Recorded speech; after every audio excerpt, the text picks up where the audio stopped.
Hey, welcome to the MindVero channel. I've always been fascinated by the incredible feats of modern medicine, and today we're diving into one of the most remarkable, heart transplants.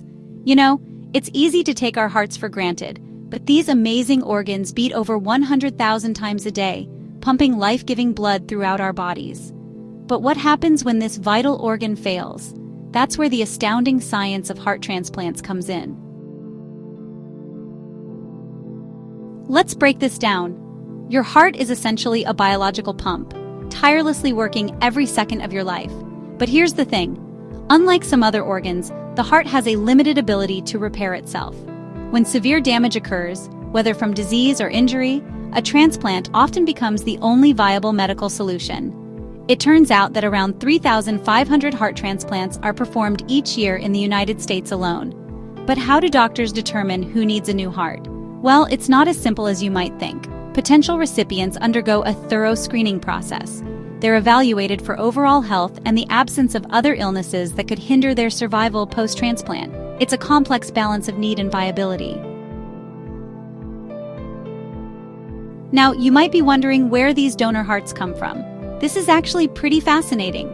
Most donor hearts are obtained from individuals who have been declared brain dead, but whose other organs, including the heart, are still functioning. Of course, consent is crucial in this process, either from the donor before death or from their family. But finding a suitable donor heart is just the beginning. The matching process between donors and recipients is incredibly precise. Blood type compatibility is essential, but it goes even deeper. Doctors look for similarities in antigens, proteins on the cell surface, to reduce the risk of rejection. Once a match is found, it's a race against time. The donor heart is carefully cooled, and special solutions are used to keep it viable. But even with these precautions, a donor heart is only viable for a few hours. It showcases the incredible coordination and precision of medical teams.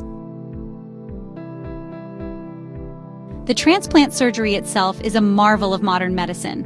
Once the recipient is under anesthesia, surgeons make an incision in the chest. But here's where it gets really interesting. To keep the body functioning while the heart is being replaced, a heart-lung bypass machine takes over. It's like a temporary artificial heart and lungs, pumping and oxygenating the blood. With the old heart removed, the new one is carefully put in place. Surgeons meticulously connect the major blood vessels. Then comes the moment of truth, restarting the new heart. It's a delicate process, often aided by mild electric shocks. Watching a transplanted heartbeat for the first time, well, it's nothing short of miraculous. Once the new heart is functioning properly, the bypass machine is gradually disconnected and the chest is closed.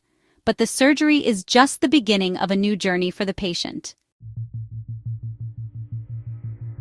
After the surgery, the body faces new challenges. The nervous system needs to reconnect with the new heart, and this takes time. Patients must take immunosuppressive drugs for the rest of their lives. Access to heart transplants varies widely around the world, with many countries lacking the necessary infrastructure and expertise. Scientists are working on solutions, from artificial hearts to growing organs in labs. Every successful transplant is a life saved, a second chance granted. With ongoing research and technological advancements, the future of heart health looks promising. Heart transplants represent both the heights of what we've achieved in medicine and the challenges we still face.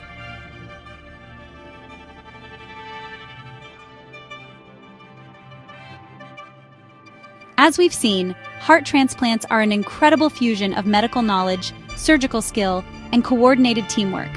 Thanks for joining me on this journey through the fascinating world of heart transplants. Until next time, keep your curiosity pumping.